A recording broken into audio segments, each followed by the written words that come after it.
স্বামী এবং স্ত্রী একসাথে করার মতো কি কি আমল রয়েছে?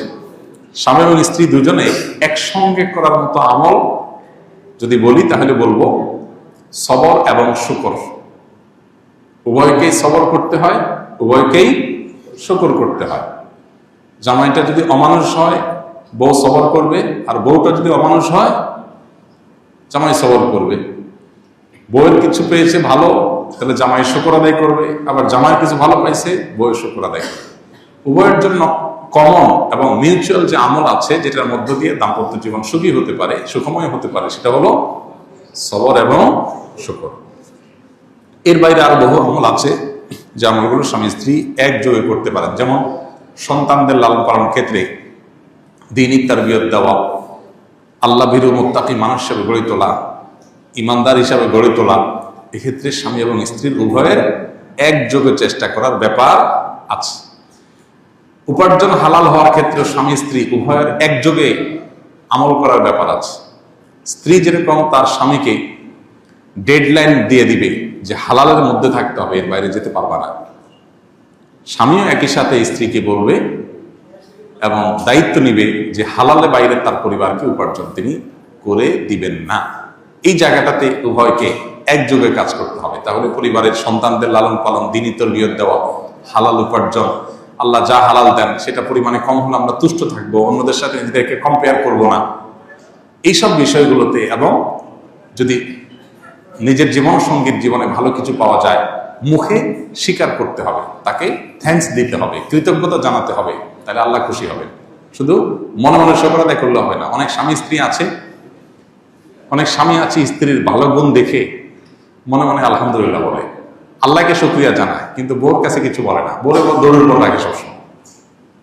অনেকে মনে করে যে দৌড়ের উপর রাখলে মহিলা মানুষ সোজা থাকবে, প্রশংসা করলে মাথায় উঠবে, এরকম চিন্তা অনেকে করে। এটা ভুল।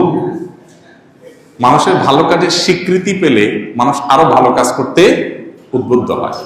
আর আল্লাহ তাআলা সেটাই নির্দেশ আমাদেরকে করেছেন। নবী সাল্লাল্লাহু আলাইহি ওয়াসাল্লাম বলেছেন, মান লাম ইয়াশকুরিন্নাস লাম ইয়াশকুরিল্লাহ। যে ব্যক্তি মানুষের ভালো কিছু দেখার পর তার শুকরিয়া জানায় না, মানুষকে যে শুকরিয়া জানায় না, সে আল্লাহকে আলহামদুলিল্লাহ বললেও সেটা শুকরিয়া হয় না।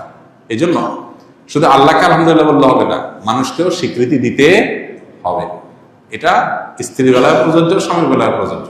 অনেক মহিলা আছে অন্যান্য মহিলাদের সাথে গল্প বলার সময় নিজের স্বামীর অনেক তারিফ করে, যে ভাই, আফা বা ভাবি, আমার বাচ্চার বাবার মতো ভালো মানুষ হয় না। আর আমি মুখ দিয়ে বলার আগে সব হাজির করে, বাইরে আরেকজনের কাছে চাপাবাজি করতে বেশ ভালোই লাগে, কিন্তু স্বামীর সবসময় দৌড়ের উপর রাখবে, তার সামনে তার কোনো স্বীকৃতি দিবে না। এটা এই রোগ আছে অনেক মহিলার মধ্যে। একই কথা পুরুষের মধ্যেও, বাইরে যায় বউ রান্নার তারিফ করবে, চাপা পিটাবে, গলাবাজি করবে, তো বাসায় বউকে একটা সত্যটা স্বীকার করবে না যে আলহামদুলিল্লাহ রান্নাটা ভালো হয়েছে, বরং যতই ভালো হোক একটা দোষ বাইর করবে যে চাপে রাখি। এই পলিসিটা ভুল পলিসি এবং শয়তানি পলিসি। আর মুমিনের পলিসি হলো ভালো কোনো কিছু দেখেছে সাথে সাথে সে শুকরিয়া জানাবে। তো দাম্পত্য জীবনে স্বামী স্ত্রী উভয় মিলেমিশে করার মতো আমল হলো এগুলো। সবরটাও মিলেমিশে করতে হবে, শুকর, কৃতজ্ঞতা, স্বীকৃতি, সেগুলো মিলেমিশে করতে হবে। সন্তান লালন পালনের ক্ষেত্রে আল্লাহর ভয় তাদের মধ্যে জাগ্রত করা, তাদের মধ্যে ঈমানের বীজ বপন করা, তাদেরকে দ্বীন এবং তাকওয়ার উপরে গড়ে তোলা, এগুলোর জন্য স্বামী স্ত্রী উভয় সমান্তরাল ভাবে কাজ করতে হবে, উভয় মিলেমিশেই আমলটা করতে হবে। কথা বুঝে আসছে? আল্লাহ তাআলা আমাদের সবাইকে আমাদের দায়িত্বগুলো যথাযথভাবে পালন করার তৌফিক দান করুন। স্বামী স্ত্রী সবসময় ভালো এবং সুখে থাকার জন্য ইসলামের নিয়ম অনুযায়ী করণীয় কি? স্বামী স্ত্রীর দাম্পত্য জীবন সুখময় হওয়ার জন্য দুটি বিষয় সবচেয়ে গুরুত্বপূর্ণ। তার একটি হলো সবর, আরেকটা হলো শুকর। সবর এবং শুকর, সবর এবং শুকরের চর্চা যেই ফ্যামিলিতে যত বেশি হবে সেই ফ্যামিলি তত সুখী হবে। সবর এবং শুকরের চর্চা যে ফ্যামিলিতে যত কম হবে সে ফ্যামিলিতে সুখের পরিমাণ তত কম থাকবে। আল্লাহ রাব্বুল আলামিন দুটি মানুষকে দুটি মন দিয়েছেন, দুটি শরীর দিয়েছেন। দুই মন সব সময় এক হবে না, দুজনের চাহিদা সব সময় এক হবে না, দুজনের চিন্তাধারা সব সময় এক হবে না। MBTI এর যে কোর্স আছে সেটা যদি কেউ করে থাকেন, তাহলে মানুষের যে বিভিন্ন প্রোফাইল আছে, কেউ এক্সট্রোভার্ট, কেউ ইন্ট্রোভার্ট, বিভিন্ন রকমের আল্লাহ সুবহানাহু ওয়া তাআলা প্রোফাইল দিয়ে মানুষকে তৈরি করেছেন, সবাই একরকম নয়। এই কারণে স্বামী ও স্ত্রী উভয়কে এটা মাথায় রাখতে হবে যে আমার জীবন সঙ্গী বা জীবন সঙ্গিনী, তার সাথে অনেক বিষয়ে আমার ভিন্ন মত তৈরি হবে। আমি যেটাকে অনেক গুরুত্বপূর্ণ মনে করব, তার কাছে এটা গুরুত্বপূর্ণ নাও মনে হতে পারে। বিধায় এক্ষেত্রে তাকে কনভিন্স করে নেওয়ার আগ পর্যন্ত সবর করতে হবে। একজন স্ত্রী, তিনি তার স্বামীকে তার অভিভাবক মনে করবেন। অভিভাবকের নির্দেশকে আল্লাহ এবং তার রাসূলের নির্দেশের সাথে সাংঘর্ষিক না হলে যথাসম্ভব সেটাকে মেনে চলার চেষ্টা করবেন।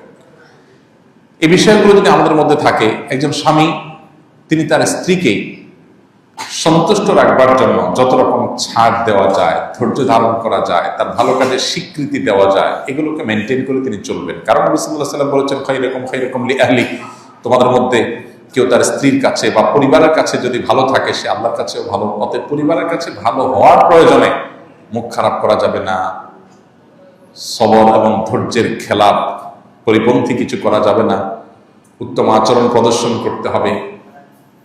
যেটুকু পাইনি সেজন্য সবর করতে হবে, যেটুকু পেয়েছি তার জন্য শুকর আদায় করতে হবে। শুকর আল্লাহর কাছেও করতে হবে, বান্দার কাছেও করতে হবে।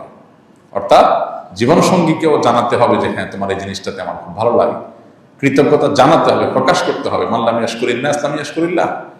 বান্দারও কৃতজ্ঞতা আদায় করতে হবে, আল্লাহরও কৃতজ্ঞতা আদায় করতে হবে। এগুলোর মধ্য দিয়ে একটা সুখী পরিবার গড়ে ওঠে।